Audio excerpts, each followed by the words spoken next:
Hello everyone, this is पुरू जनुथरिया। आज हम स्टार्ट करने वाले हैं क्लास 11th साइंस एनसीईआरटी यानी बायोलॉजी का चैप्टर 1। चैप्टर का नाम है लिविंग वर्ल्ड या जीव जगत। ठीक है, चैप्टर का नाम क्या रहेगा? लिविंग वर्ल्ड या जीव जगत। ये अपन कंप्लीट कराने वाले हैं नीट के पर्सपेक्टिव से। ठीक है, नीट 2024 एंड ऑब्वियसली जो DSSS TGT नेचुरल साइंस। ठीक है, इस हमारा जो इसको कराने का या फिर हम जहाँ से इसको कराएंगे वो रहेगा NCERT ओनली। ठीक है, काफ़ी ज़्यादा इम्पोर्टेंट होती है NCERT। तो जो चैप्टर 1 है लिविंग वर्ल्ड है, इसको इस साल जो सिलेबस है वो कम कर दिया गया, रिड्यूस कर दिया गया इसका सिलेबस। ठीक है, पहले थोड़ा सा बड़ा था लेकिन अभी थोड़ा सा रिड्यूस कर दिया। तो चलिए स्टार्ट करते हैं कि जीव जगत जो होता है वो किस प्रकार का है। ठीक है, हम बहुत सारे जीवों के श्रृंखलाएँ देखते हैं, बहुत सारे जीवों को देखते हैं कि जो जीव हैं वो ऐसे ऐसे स्थानों पर रहते हैं, चाहे वो ठंडे पर्वत हो गए, है ना, चाहे वो पर्णपाती वन हो गए। ठीक है, चाहे वो मरुस्थल हो गए, चाहे वो झील हो गए, महासागर हो गए। ठीक है, ऐसे ऐसे स्थानों पर पाए जाते हैं जहाँ पर हम सोच भी नहीं सकते। ठीक है, जैसे कि गर्म झरने हो गए। या कोई सोच सकता है कि यहाँ पे इंसान रह सकते हैं? भाई महासागर में इतना नीचे तलहटी में पाए जाते हैं, महासागर की तलहटी में, जहाँ का प्रेशर करीबन 100 ATM, मतलब हमारा जो प्रेशर है 1 ATM है, हमारे जो एनवायरनमेंट का प्रेशर है वो 1 ATM है, लेकिन वहाँ जहाँ पर वो जीव पाया जा रहा है महासागर की तलहटी में, वहाँ का प्रेशर 100 ATM है। इतना ज़्यादा प्रेशर कि अगर हम चाहें तो हम उसे सहन नहीं कर सकें। ठीक है, बहुत ज़्यादा हाई प्रेशर। तो इस वजह से वहाँ के जो जीव पाए जाते हैं वो चपटे पाए जाते हैं, क्योंकि वो उसके एनवायरनमेंट के हिसाब से होते हैं। तो महासागर की जो तलहटी में जीव पाए जाते हैं वो चपटे पाए जाते हैं। ठीक है, और भी इसके अलावा काफ़ी सारे हैं, जैसे कि जो हमें चीज़ें आश्चर्यचकित करती है, जैसे कि घोड़ा है। ठीक है, घोड़ा सर पर दौड़ रहा है। ठीक है, मछलियाँ हैं, तैर रही हैं। ठीक है, मछलियाँ तैर रही हैं, घोड़े दौड़ रहे हैं, पक्षी उड़ रहे हैं, पक्षी उड़ रहे हैं। ठीक है, और कहीं भी देखो फूल खिल रहे हैं कई तरह के, देखो सूरजमुखी का फूल। जैसी सूरज की डायरेक्शन चेंज होती है, ठीक है, तो इस फूल की डायरेक्शन भी चेंज हो जाती है। जिस तरफ सूरज रहेगा उसी तरफ फूल रहेगा। तो ये चीज़ें आश्चर्यचकित ही कर रही है ना, घाटियों में फूल खिल रहे हैं। ठीक है भाई, मतलब इतनी ज़्यादा आश्चर्यचकित करने वाली ये दुनिया है या जीव जगत है जिसकी कोई हद हिसाब नहीं। ठीक है, बहुत सारे। और इसके अलावा फिर हमारे क्या 2 प्रश्न होते हैं। ठीक है, 2 प्रश्न होते हैं। पहला होता है जीव और निर्जीव क्या है, जीव और निर्जीव क्या है, पहला प्रश्न। ये टेक्निकल क्वेश्चन हो गया जो हम साइंस के द्वारा डिसाइड करेंगे। ठीक है, दूसरा होता है कि जीवन का उद्देश्य क्या है, जीवन का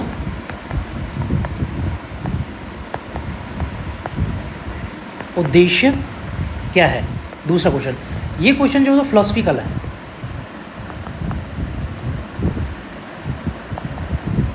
फिलोसफिकल है। ठीक है, इस क्वेश्चन से अपना कोई लेना देना नहीं है। भाई हमारा काम, अपन क्या साइंस पढ़ रहे हैं, तो हमारा काम है साइंस के हिसाब से जीव और निर्जीव क्या है। ठीक है, हम उनको कैसे डिफाइन करेंगे। जैसे कि मैं एक बार इसके बारे में चर्चा कर लेते थोड़ी, जीव और निर्जीव क्या होते हैं। देखो एक्चुअली क्या कहते हैं, इनमें मेटाबॉलिक रिएक्शंस होती हैं, मेटाबॉलिक रिएक्शंस हो रही है, रेस्पिरेशन करते हैं। ठीक है, जनन करते हैं, रिप्रोडक्शन। ठीक है, उसके बाद मेटाबॉलिक रिएक्शंस हो गया, रेस्पिरेशन हो गया, एक्सक्रिएशन करते हैं। ठीक है, एक्सक्रिएशन करते हैं, और ऐसे ही कई सारे जो हैं मूवमेंट वगैरह।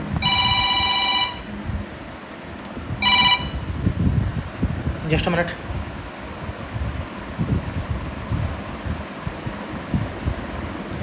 है ना, उसके बाद क्या है, मोशन होता है इनमें, ठीक है, मोशन। अब आप बोलोगे प्लांट्स में मोशन नहीं होता लेकिन वो जीवित है।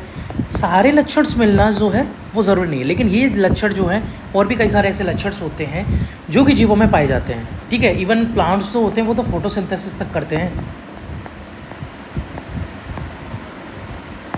ठीक है, अपना भोजन खुद बना रहे हैं, ठीक है। ग्रोथ होती है कंटिन्यून में, ये स्पेसिफिक कैरेक्टर नहीं है ग्रोथ, क्योंकि ग्रोथ जो चट्टान वगैरह होती है, पहाड़ी वगैरह, उन पे भी होती है। पहले चट्टान ऐसी नहीं थी, फिर ऑल लेयर बन गई, ऐसी हो गई, फिर ऑल लेयर बन गई, फिर ऑल लेयर बन गई, ऑल लेयर बन गई, ऑल लेयर बन गई, ऑल लेयर बन गई, ठीक है। चट्टान लेयर वाली होती है ना काफ़ी सारी, ठीक है। तो क्या होता है कि ग्रोथ ओनली कैरेक्टर नहीं है, लेकिन ग्रोथ भी जीव का कैरेक्टर है, मोशन भी कैरेक्टर है, एक्सक्रीशन, जनन, रेस्पिरेशन, ठीक है, मेटाबॉलिक और भी कई, ठीक है। और हार्मोनल जो चेंजेज होते हैं या फिर हार्मोन का जो सिक्रीशन होता है वो तो जीव का ही पर्टिकुलर फैक्टर हो गया ना, ठीक है। मेटाबॉलिक रिएक्शंस हो रही हैं वो भी पर्टिकुलर जीव का है, वो कोई भी नॉन लिविंग में नहीं होता है, ठीक है। मेटाबॉलिक रिएक्शंस हो गए, ओके। तो ये वाले अपने जो कैरेक्टर हैं वो जीव और निर्जीव क्या है उसके बारे में डिसाइड हो गए, ठीक है। उसके बाद अपन देखते हैं कि जो डाइवर्सिटी पाई जाती है जीव जगत में, डाइवर्सिटी, ठीक है। जीव जगत में क्या है, डाइवर्सिटी पाई जा रही है। डाइवर्सिटी का सेंस आप कई सारे तरह के जीव देखते हैं, ठीक है। जैसे कि कोई पौधा हो गया, ये गमला में ही उग रहा है, ठीक है। कीट हो गए, ठीक है, पक्षी हो गए, पालतू पशु हो गए, ठीक है। ये सारे जो हैं अलग अलग तरीक़ा की हम अलग अलग चीज़ें देखते हैं। बहुत से ऐसे जीव भी होते हैं जिन्हें हम आंखों से नहीं देख सकते, for example bacteria, virus, bacterial नहीं, बैक्टीरिया एंड वायरस, ठीक है, हम आंखों से नहीं देख सकते ना, हमें इसके लिए माइक्रोस्कोप की ज़रूरत पड़ती है, ठीक है। और हमारे आसपास इतने सारे जीव पाए जाते हैं, और जैसे ही हम अवलोकन का क्षेत्र बढ़ाते हैं, हम ज़्यादा चीज़ें, जैसे अभी हमने देखा 1 किलोमीटर स्क्वायर में ये इतने सारे पाए जा रहे हैं, अगर हम 100 किलोमीटर स्क्वायर कर दें तो भाई ऐसे ऐसे सारे जीव भी बढ़ जाएंगे जो बहुत ज़्यादा रेयर होंगे, ठीक है, जो हमने कभी देखे भी नहीं होंगे, एक पर्टिकुलर स्थान में पाए जा रहे होंगे। अगर हम वहाँ तक पहुँच जाएँ तो वहीं पाए जाएंगे, जैसे कि हिमचीते हो गए, ठीक है, हिमचीते हो गए। अगर हम जल की बात करें तो जल में शार्क हो गई, वेल मछली हो गई, डॉल्फिन हो गई, ठीक है। तो एक कुछ ऐसे भी होते हैं जो पर्टिकुलर स्थान पे पाए जाते हैं, कुछ ऐसे होते हैं पर्टिकुलर एरिया का इन द सेंस वाटर में पाए जा रहे हैं। एरिया का इन द सेंस वो क्षेत्र नहीं, ठीक है। एक पर्टिकुलर एनवायरनमेंट हो गया, एनवायरनमेंट के इन द सेंस को वाटर में पाए जा रहे हैं, एयर, ठीक है, एयर और टेरेस्टोरियल मतलब स्थलीय हो गए, स्थलीय, इस तरीके से ये पाए जाते हैं, ठीक है। और कई सारे पौधे, जंतु वगैरह होते हैं जो अलग अलग स्पीसीज़ के पाए जाते हैं। एक ही स्पीसीज़ की कई सारी वैरायटी होती है, जैसे मैंगो है, मैंगो की बहुत सारी वैरायटी पाई जा रही है, ठीक है। और अभी तक जो है करीबन 1.7 से 1.8 मिलियन तक खोज, ठीक है। हम इसे जैविक विविधता अथवा पृथ्वी पर स्थित जीवों की संख्या तथा प्रकार कहते हैं। जैव विविधता का मतलब क्या है, जीवों में विविधता, ठीक है। जब 1.7 टू 8 मिलियन प्रकार के जीव अगर हैं तो कितनी ज़्यादा डाइवर्सिटी का मतलब इतने प्रकार के जीव होना, अलग अलग, ठीक है, विविधता, डाइवर्सिटी, ठीक है, ये एक प्रकार की हो गई। और जैसे जैसे हम नए तथा यहाँ तक कि पुराने क्षेत्रों की खोज करते हैं ना, तो हमें नए नए जीवों का पता चलता है। जैसे हम कोई नई जगह की खोज कर रहे हैं तो वहाँ पे हमें नई जीव मिलेंगे, ऑब्वियसली बात है। लेकिन ऐसा भी होता है कि पुरानी चीज़ों पे भी कई बार नए नए जीवों की खोज होती है, और खोज हमेशा होती रहती है, ठीक है। आप साइंस मैगजीन वगैरह पढ़ोगे ना कभी, तो हमेशा रोज़ ना रोज़ कोई ना कोई खोज होती रहती है, ठीक है। कई मिलियन पौधे और प्राणी हैं विश्व में, ठीक है। ऐसा होता है कि जो कई मिलियन पौधे हैं या कई मिलियन प्राणी, हम उनको स्थानीय नाम से जानते हैं। जैसे फॉर एग्जांपल अगर आप राजस्थान से बिलोंग करते हैं, ठीक है, राजस्थान में क्या खेजड़ी होता है, ठीक है, राज्य वृक्ष है, ठीक है। इसको क्या छोकरा के नाम से भी बोलते हैं, ठीक है। पूर्वी राजस्थान वगैरह में छोकरा के नाम से, अलग अलग जगह पर अलग अलग नाम से बोला जाता है, ठीक है। कई सारी चीज़ें होती है, फॉर एग्जांपल हो गया कुत्ता, ठीक है। कुत्ता को स्पेनिश में अलग बोलेंगे, फ्रेंच में अलग बोलेंगे, ठीक है, जर्मन में अलग बोलेंगे, इंग्लिश में तो अलग है ही है, ठीक है। चाइनीज़ में अलग है, जापानीज़, ठीक है, चाइनीज़, जापानीज़, कोरियन, ठीक है, एक्सेट्रा। तो सभी जगह अलग अलग नाम से जाना जा रहा है। अगर कोई कोरियन पर्सन है स्पेनिश के पास जाके अगर वो कुछ अपनी भाषा में कुत्ते को बोलता है तो स्पेनिश को नहीं समझ आएगा। तो अगर उसको समझ में ही नहीं आ रहा है, अगर वो पहचान ही नहीं कर पा रहा है कि किस बारे में बात कर रहा है, तो फिर उसके बारे में डिस्क्राइब करना तो संभव ही नहीं है। पहचान ज़रूरी है ना भाई। आप कैसे पहचानोगे कि मैं पुरु हूँ? क्योंकि आप जानते हो मुझे भाई, फेस पहचानोगे ना कि हाँ ये पुरु है। तो इसी प्रकार से अगर स्थानीय नाम इतने सारे वैरायटी में होते हैं तो किसी जीव के बारे में स्टडी करना आसान नहीं होगा। फिर यहाँ तो 1.7 से लेकर 1.8 मिलियन, 17 से 18 लाख, 1 मिलियन मतलब 10 लाख, ठीक है। तो 17 से 18 लाख जीव हैं, इन सारे जीवों की स्टडी कैसे करोगे? और ऑब्वियसली इतने सारे जीवों की स्टडी करना तो पॉसिबल है ही नहीं, ऊपर से इनके नाम और सेम नहीं है, तो ये तो बहुत ज़्यादा समस्या हो गई। तो उसके लिए क्या होता है, एक नाम पद्धति होती है, ठीक है। सारे साइंटिस्टों ने मिलकर के क्या एक नाम पद्धति सुझाई, ठीक है। उसके लिए पहचान तो कंपलसरी है। सबसे पहले पहचान करने के बाद उसको नाम देंगे, ठीक है। तो सारे वैज्ञानिकों ने मिलकर के इस सुझाव को दिया और सभी ने इसको स्वीकार कर लिया। तो इसके 2 यूनिट हैं, ICBN, international code of botanical, international code of botanical nomenclature, ठीक है, international code of botanical nomenclature. ये ओनली प्लांट्स का नाम देगी। दूसरी होती है ICZN, काफ़ी ज़्यादा इंपॉर्टेंट है, कभी कभी फुल फॉर्म पूछ ली जाती है इसकी, ठीक है। तो international code of zoological nomenclature, ठीक है, international code of botanical nomenclature और international code of zoological nomenclature, ठीक है। ये प्रत्येक जीवों का नाम बताते हैं, वैज्ञानिक नाम देते हैं ये लोग, ठीक है। साइंटिफिक नाम आपने साइंस के हो तो ज़रूर सुना है बिल्कुल इसके बारे में, ठीक है। साइंटिफिक नेम, ये साइंटिफिक नेम देते हैं। साइंटिफिक नेम की गारंटी होती है कि किसी एक जीव का नाम एक ही होगा, उसका दूसरा नाम नहीं होगा। फॉर एग्जांपल मैंगो हो गया, ठीक है, आपके एनसीईआरटी में दे भी रखा है इसके बारे में। मैंगो हो गया, इसका क्या मैंजी फेरा इंडिका हो गया, ठीक है। मैंजी फेरा इंडिका सिर्फ मैंगो का ही नाम होगा। मैं एक बार इसको बीच में से कट कर देता हूँ क्योंकि इसका नामकरण लिखने की पद्धति भी यही फॉलो हो जाएगी, ठीक है। इससे ही हम नामकरण को फॉलो कर लेंगे। मैंजी फेरा इंडिका, ठीक है, ये इसके जीनस को शो कर रहा है, ये इसके जीनस को शो कर रहा है और ये स्पीसीज को शो कर रहा है, ठीक है। तो मैंजी फेरा इंडिका ये मैंगो का नाम है, दूसरे किसी का नाम मैंजी फेरा इंडिका नहीं होगा। आप कहो कि कुत्ता का नाम मैंजी फेरा इंडिका रख दिया, नहीं, ठीक है। बिल्ली का रख दिया, नहीं। किसी एक जो 17-18 लाख हैं उनमें से किसी का नाम मिल जाएगा दूसरा मैंजी फेरा इंडिका, नहीं। तो ये इस बात की गारंटी देते हैं कि जो साइंटिफिक नेम होगा वो पर्टिकुलर एक ही होगा, किसी एक का, ठीक है। कोई दूसरा नाम किसी दूसरे का नहीं मिलेगा।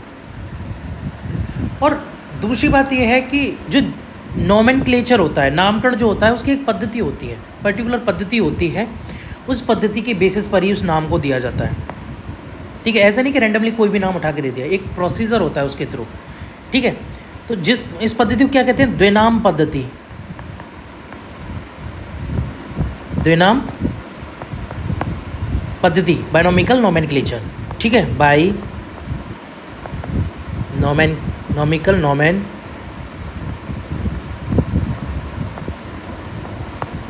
ठीक है।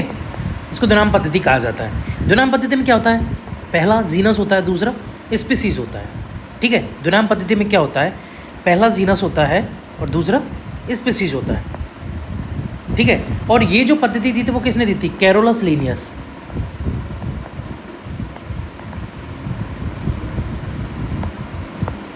ठीक है, कैरोलस लीनियस ने दी थी। द्विनाम पद्धति जो है वो कैरोलस लीनियस, कैरोलस लीनियस ने द्विनाम पद्धति दी थी। यहाँ तक बात क्लियर हो गई, ठीक है। उसके बाद देखते हैं कि इसके जो नियम होते हैं, आपके एनसीईआरटी में 4 रूल्स दे रखे हैं कि उस रूल्स के हिसाब से ही जो इसका नामकरण होगा, ठीक है। तो पहला है इसमें लैटिनीकरण।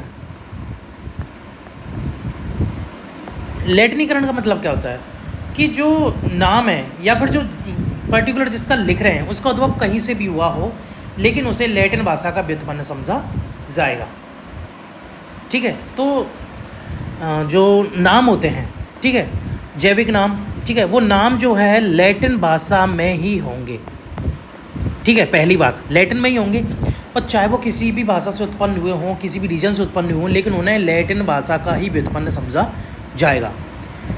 दूसरा होता है कि पहला नाम जो होता है वो जीनस यानी कि वंश का होता है, ठीक है। और दूसरा होता है, उसके बाद आता है स्पीसीज।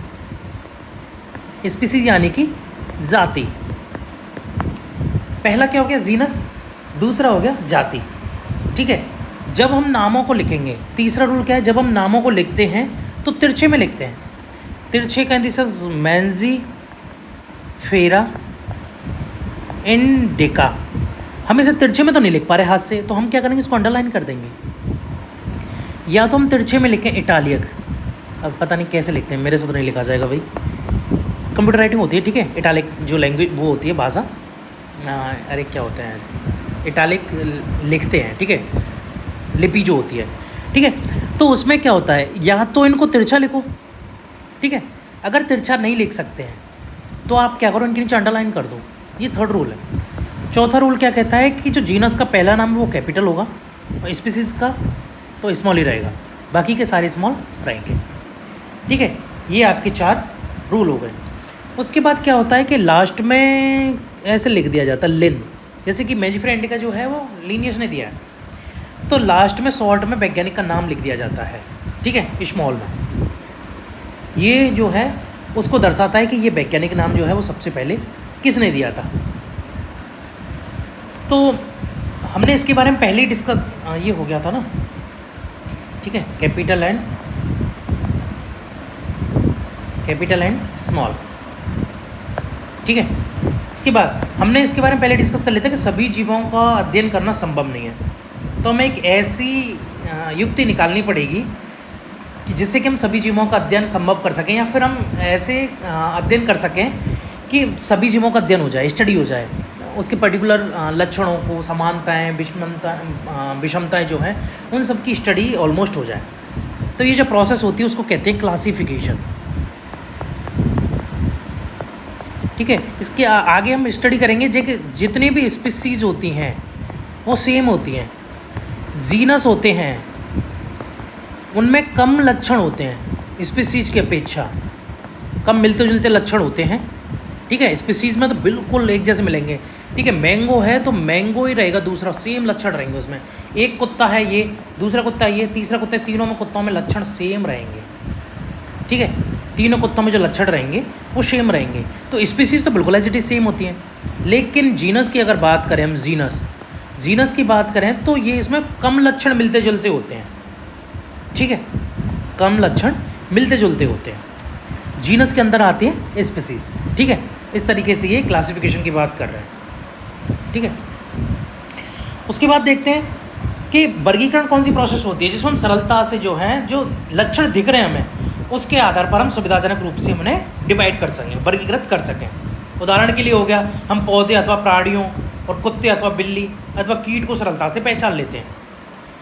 जैसे ही हम इन शब्दों का उपयोग करते हैं उसी समय हमारे मस्तिष्क में इन जीव के कुछ ऐसे गुण आ जाते हैं जिससे उनका उस वर्ग से संबंध होता है। जैसे फॉर एग्जांपल आपने सोचा कुत्ता, तो आपके माइंड में कुत्ते के बारे में आ गया, ठीक है, कान बड़े होते हैं, ठीक है, 4 पैर होते हैं उसके, छोटा सा होता है, ये होता है, वो होता है। बिल्ली के आ गया, बिल्ली थोड़ी और छोटी होती है, वगैरह वगैरह, ये ठीक है। प्लांट्स के बारे में आ गया तो प्लांट जो है स्थिर रहता है, ठीक है, और ऊपर जो है हरे कलर का रहता है, शाखाएँ और पत्तियाँ जो रहती हैं, मतलब पत्तियाँ रहती हैं एक्चुअली, और ठीक है, और ये ज़मीन से स्थिर रहते हैं, इनके नीचे जड़ होते हैं, ये वो। तो जैसे हमने जिसके बारे में सोचा उसी के बारे में हमारे सीधे माइंड में आ गई, ठीक है।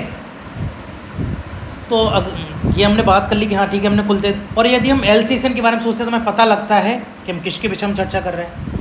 ठीक है, जैसे फॉर एग्जांपल हो गया हमने ताजमहल सोचा, ताजमहल, तो हमारे माइंड में एक तस्वीर ताजमहल की आ गई ना कि हाँ ताजमहल वो है, वो वाइट कलर का है, गुम्बद सा है उसमें, इतना बड़ा है, ये है वो है। ठीक है, आप में से कई सारे लोग हमें कई मतलब गए भी होंगे कभी ना कभी। ठीक है, नहीं तो आपने फ़ोटो ज़रूर ही देखा होगा। ठीक है, जैसे कि और इसी के अलावा जो है जैसे कि मैमल्स के आगे स्तनधारी की बात हो गई, तो जैसे हम स्तनधारी की बात आती है तो हम क्या सोचते हैं कि उनके कान बाहर निकले हुए होते हैं। ठीक है, कान, अरे ठीक है ना, कान, ये कान, ठीक है, कान बाहर निकले हुए हो गए उनके। ठीक है, उनके शरीर पे हेयर्स पाए जा रहे हैं, हेयर्स। ठीक है, मैमरी ग्लैंड्स पाई जाती है, मैमरी ग्लैंड्स। ठीक है, तो ये सारे कई सारे लक्षण होते हैं जैसे कि हम उन्हें डायरेक्टली पहचान लेते हैं। तो ये जो वर्ग होते हैं इनकी वैज्ञानिक शब्दावली क्या होती है? टैक्सा बोला जाता है इसको। ठीक है, ये जो वर्ग होते हैं इनकी वैज्ञानिक शब्दावली को क्या बोला जाएगा? टैक्सा। तो हमें आपको यहाँ स्वीकार करना होगा या फिर हमें ये एक्सेप्ट करना होगा, ठीक है, कि टैक्सा विभिन्न स्तरों पर सही वर्गों को बताता है। पौधा एक टैक्सा हो गया, ठीक है, प्लांट में होगा, प्लांट टैक्सा हो गया। ठीक है, गेहूँ भी एक टैक्सा है। ठीक है, पर्टिकुलर एक क्षेत्र जिसकी बात कर रहे हैं वो क्षेत्र, ठीक है, वो टैक्सा है। जैसे कुत्ता भी एक टैक्सा है, एनिमल भी एक टैक्सा है। ठीक है, टैक्सा मतलब एक स्तर समझ सकते हो। ठीक है, ये नहीं कि जो कुत्ता है वो एनिमल्स के अंतर्गत आता है, गेहूँ प्लांट्स के अंदर, वो अलग बात है, लेकिन ये टैक्सा है जो उस पर्टिकुलर स्तर को दिखा रहा है। ठीक है, जंतु, स्तनधारी, कुत्ता, ये सारी टैक्सास हैं। ठीक है, लेकिन आते अलग बात, वो बात अलग है कि देखो एनिमल के अंतर्गत क्या आएगा? मैमल्स। मैमल्स के अंतर्गत क्या आएगा? कुत्ता आएगा, कुत्ता। ठीक है, मैमल्स के अंदर क्या आएगा? कुत्ता आएगा। इसलिए गुणों के आधार पर सभी जीवों को विभिन्न टैक्सा में वर्गीकृत कर सकते हैं। गुण क्या हो गए? जैसे प्रकार हो गया, ठीक है, रचना हो गई, कोशिका की संरचना हो गई, विकासीय प्रक्रम हो गया, इवोल्यूशनरी जो प्रोसेस है वो, जीव की पारिस्थितिक सूचनाएं हो गई। ठीक है, किस प्रकार के एनवायरनमेंट में वो रहता है, रह सकता है। ठीक है, और ये आधुनिक वर्गीकरण अध्ययन के आधार पर है। ठीक है, इसलिए इसमें कौन कौन से स्टेप होते हैं? इसमें स्टेप होते हैं, एक तो होता है स्पेशलाइजेशन, विशेषीकरण हो गया। ठीक है, उसके बाद इसमें क्या हो गया? पहचान हो गया, वर्गीकरण, फिर नाम पद्धति।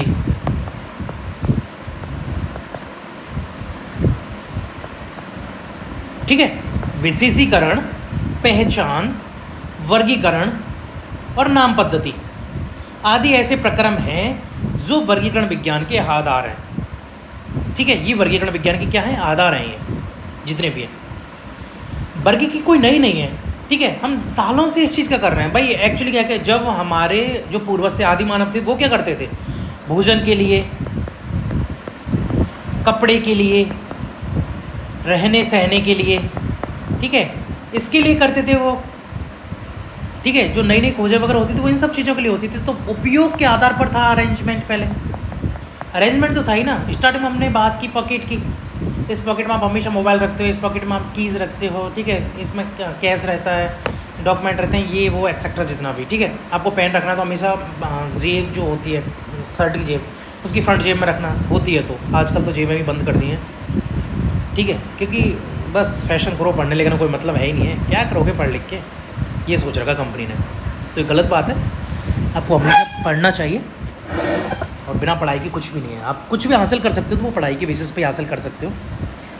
वो बात अलग है कि हाँ ठीक है चल रहा है, आजकल यूट्यूब पे नाचने लग रहे हैं, उसी से एक दूसरे से बकवास करने लग रहे हैं, उसी से चल रहे हैं, वो अलग बात है। ठीक है ना, हम एक सभ्य समाज की बात कर रहे हैं। मैं नहीं मानता कि वो सभ्य समाज है। हाँ ठीक है, पैसा आ गया, अब वो ठीक है, हाई सोसाइटी में रहने लग गए, अब लोग उनकी इज्जत करने लगे, ये करने, वो कोई मतलब नहीं है।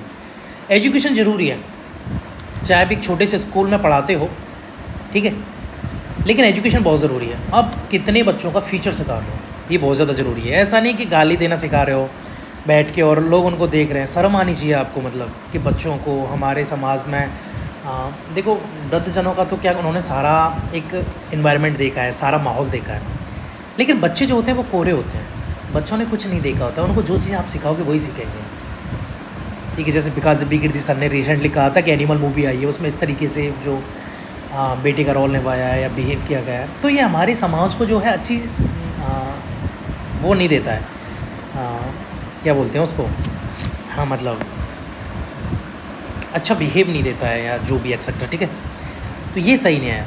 फॉर एग्ज़ाम्पल कैरी मिनाटी हो गए या कई सारे यूट्यूबर हैं, वो पता नहीं कौन भाऊ कोई और भी गालियाँ देते हैं। भाई क्या तुम क्या दिखाना चाह रहे हो समाज में? वो किसी को नहीं देखते, रोस्ट करने वाले होते हैं, रोस्ट करने वाले लग रहे हैं एक दूसरे को रोस्ट करने। ये माहौल सही नहीं है, तो नहीं होना चाहिए, ठीक है। आप आराम से पढ़ो, एजुकेटेड बनो, कुछ आप हासिल करते हो नहीं करते हो कोई बात नहीं है, लेकिन एजुकेटेड बनो। आपके पास एजुकेशन होना बहुत ज़रूरी है। आप एजुकेटेड रहोगे, स्पेशली वीमेंस जो होती हैं, क्योंकि जो लड़के होते हैं वो सारे पढ़ते ही हैं, ठीक है। मोस्टली घर वाले भी पढ़ाते, कुछ कुछ होते हैं लड़कियों को नहीं पढ़ाते। सभी को पढ़ाना चाहिए और सबको पढ़ना भी चाहिए। एक माँ का एजुकेटेड होना बहुत ज़रूरी है अपने बच्चे के लिए, ठीक है। तो चलिए आगे देखते हैं। काफ़ी समय से मानव विभिन्न प्रकार के जीवों के विषय में जानने और उनकी विविधता सहित उनके संबंध में रुचि लेता है। तो ये जो अध्ययन की ये शाखा, इसको क्या कहा जाता है? वर्गीकरण पद्धति या फिर सिस्टमैटिक्स कहा जाता है। इवन जो लीनियस थे, इन्होंने अपनी पब्लिकेशन बुक का नाम रखा था सिस्टम नेचर,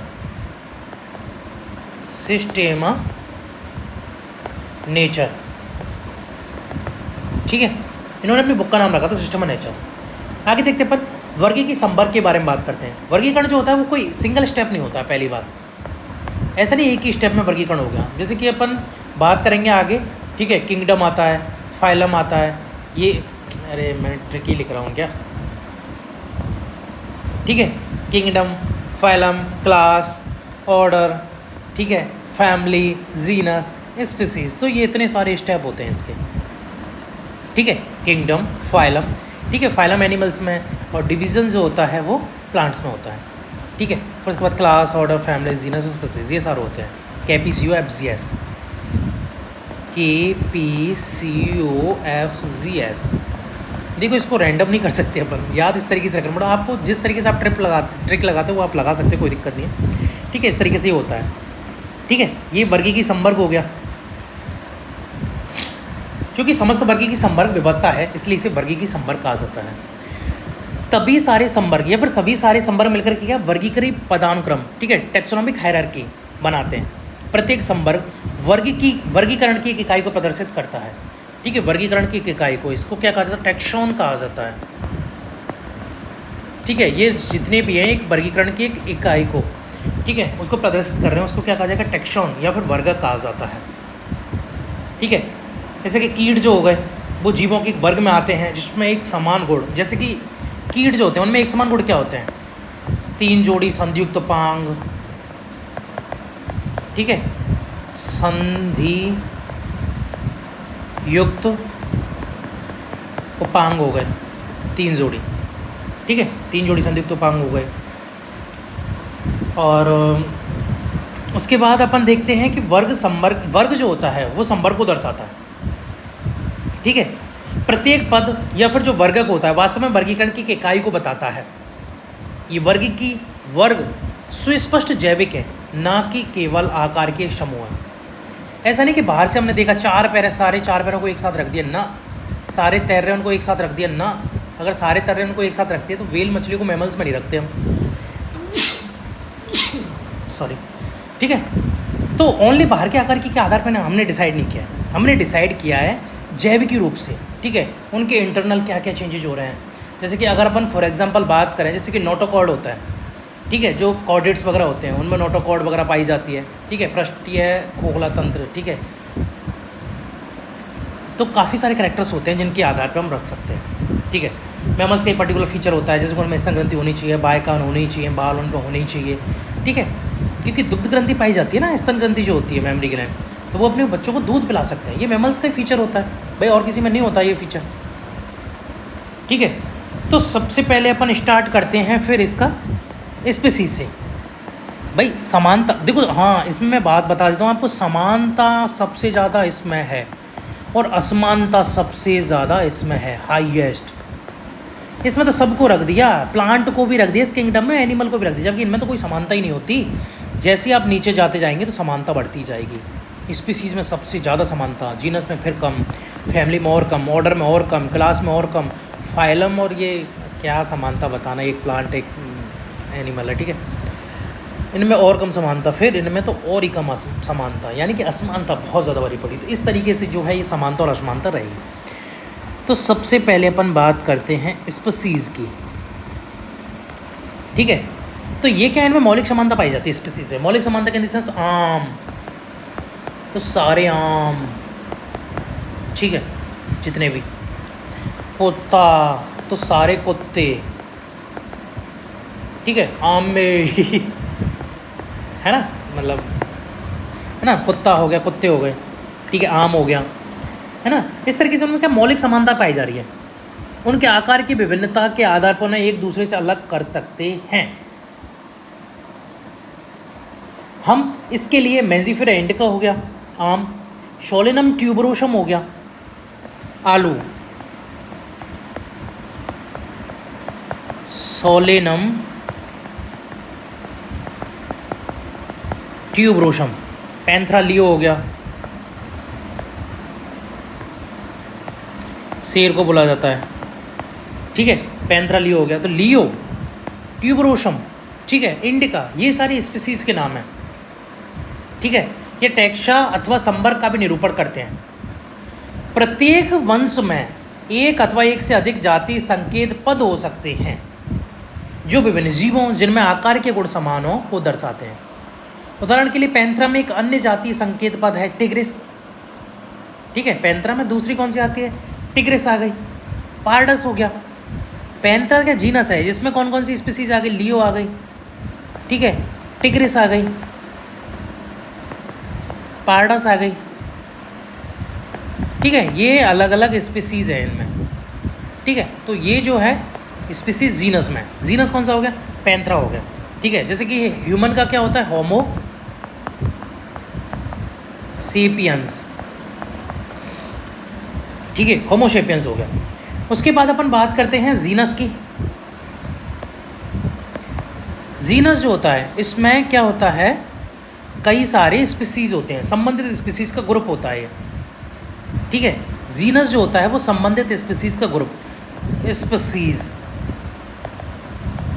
का ग्रुप या फिर ग्रुप ऑफ स्पीसीज होता है जीनस, ठीक है। जैसे कि और इसमें क्या हो गया, चलो ठीक है, हम देख लेते हैं एक बार फिर से। जैसे कि इसमें आलू हो गया, टमाटर हो गया, बैंगन हो गया, ठीक है। तो इन सभी जो हैं ये स्पीसीज़ हैं, ये सभी जो हैं वो जीनस के अंतर्गत आती हैं। हमने बात की थी ना ग्रुप ऑफ स्पीसीज जीनस के अंतर्गत, ठीक है। इन सभी का जो है वो सोलेनम ही है, ठीक है। इन सभी का जो जीनस है वो सोलेनम है, ठीक है। उसके बाद आते हैं फैमिली, ठीक है। फैमिली जो होती है ग्रुप ऑफ जीनस,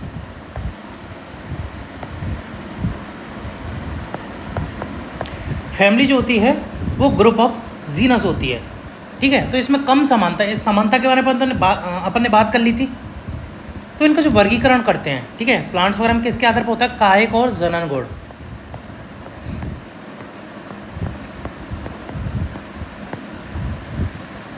ठीक है। कायक और जनन गुण के आधार पर फैमिली का विभाजन होता है, ठीक है। या फिर विभाजन क्या है, इनको एक ग्रुप में रखा जाता है जिनमें कायक और जनन गुण समान होते हैं, ठीक है, कायक या जनन गुण जिनमें पाए जाते हैं। तो पौधों में जो कि 3 वंश हो गए, जैसे सोलेनम हो गया, पिटूनिया हो गया, धतूरा हो गया, इनको क्या करें, सोलोनेशी फैमिली,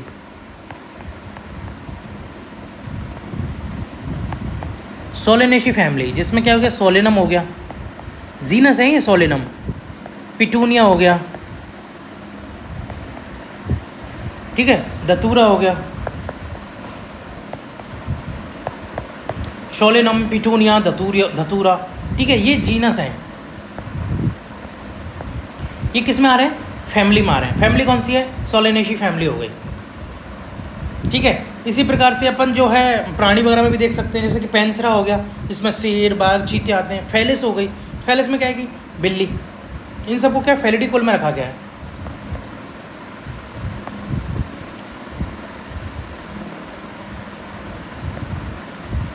अरे यार पेंसिल को क्या हो गया? फैलिडी,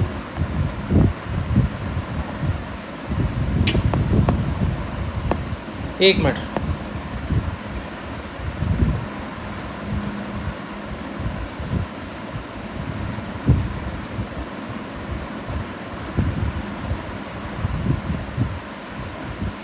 हाँ चलो तो आगे देखते हैं। ठीक है, हमने बात की थी फैलिडी के बारे में। तो एनिमल्स में फैलिडी जो है, फैलिडी के अंदर ही क्या आता है? पैंथरा, जिसमें कि शेर, चीते, बाघ। ठीक है, इसमें आ गया फैलिडी। वो फैलिस, फैलिस में क्या आएगा? बिल्ली। ठीक है, तो बिल्ली और जो शेर चीते होते हैं वो एक ही फैमिली के होते हैं, इस बात से पता चलता है। ठीक है, ये जो है। और बाकी के अलग अलग हो गए। जैसे कि एक आता कैनेडी, कैनेडी में क्या आता? कुत्ता। ठीक है, कैनेडी और फैनिडी अलग फैमिली हो गई। ठीक है, उसके बाद अपन बात करते हैं ऑर्डर की। ऑर्डर, ठीक है, तो जैसे कि स्पीसीज, वंश और जो कुल समान 3 लक्षणों पर आधारित है। ठीक है, स्पीसीज हो गई, वंश हो गई, तो कुल हो गई, समान 3 लक्षणों पर आधारित है, तीनों के मतलब लक्षण मिला के। और ये जो होता है वो ग्रुप ऑफ फैमिली होता है। बाकी इनमें तीनों के लक्षण पाए जा रहे हैं, जीनस का, स्पीसीज। भाई जितना हम नीचे जाते जाएंगे तो उसके लक्षण तो मिल ही देंगे, उसके ऊपर वाले के भी लक्षण मिले, उसके ऊपर वाले की भी, इस तरीके से। जैसे कि देखो स्पीसीज के भी लक्षण मिलेंगे, ठीक है, जीनस के भी मिलेंगे, फैमिली के भी मिलेंगे, फिर ये ऑर्डर में आ रहे हैं, ये सारे ऑर्डर में। ठीक है, यहाँ तक हो जा रहा है। ग्रुप ऑफ फैमिलीज हो गई, यहाँ पर ने बात कर ली इसकी। तो कुल की अगर बात की, जैसे कॉर्नवॉल्वुलेसी होता है, सोलिनेशी जो होते हैं उनको क्या है? पॉलीशोनियल्स गण, जैसे कि पॉलीशोनियल्स। ठीक है, फैमिली में क्या है? सी ही आता है। सोलिनेशी हो गया, कॉर्नवॉल्वुलेसी हो गया, ठीक है, ये सारे प्लांट्स की में तो सी फैमिली में क्या आता है? सी है ना। और एल्स जो आता है वो आता है ऑर्डर में आता है। तो पॉलीसोनियल्स जो है उसके अंतर्गत क्या आएगा? कॉर्नवॉल्वुलेसी,